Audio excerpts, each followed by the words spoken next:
We've had another horrible death, more gun violence. A teenager shot and killed last night. Let's get out to Steve.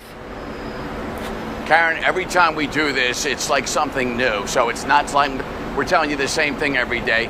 Each victim just seems to get his life taken in the most horrible way, and a way that we haven't seen yet. And how about getting shot with 30 bullet wounds on your young body at just 18 years old? Another high school aged murder victim here in Philadelphia that makes it 300 already for 2022.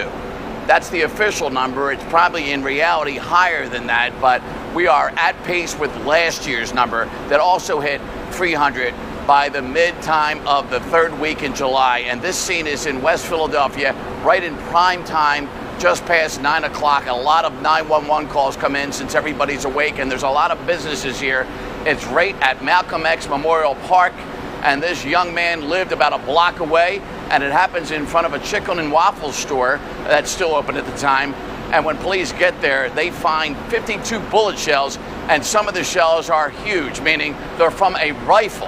And then they find so many of those 52 shots so close to this young man on the ground, so it seems like they hit him from the head down to the body, and then they wanted to make sure they killed him and it stood over him almost and fired many more shots at him.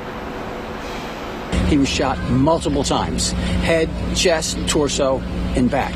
Now, based on ballistic evidence on the scene, we know at least 52 shots were fired. We found 52 spent shell casings. They're clearly two separate caliber. Many of these spent shell casings appear to have come from a rifle. They clearly appear to be larger rifle rounds. So we believe someone was firing a rifle and someone was firing a semi-automatic handgun. Many of these shell casings were on the sidewalk and on the street, right where we found the victim laying. So it appears that the shooters were standing very, very close to this victim when he was shot.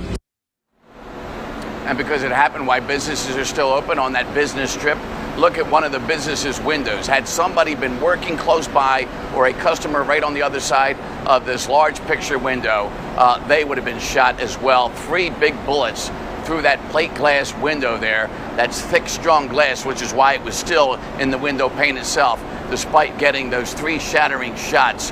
And fortunately, nobody was on the other side to get those shots into their body as well. Karen, no matter how many times we do this violence, it does not get old, it does not get repetitive, at least to this reporter. It's something that has to be told, and hopefully we'll hear somebody tomorrow with some kind of new solution, new plan, new idea to get out into these neighborhoods, to get into these individual families and talk to everybody, hear their concerns, hear their worries, and maybe try to offer some kind of advice on how to keep their kids safe, because we're still just midsummer in the middle of what may be turning out to be the deadliest month in Philadelphia history. Karen?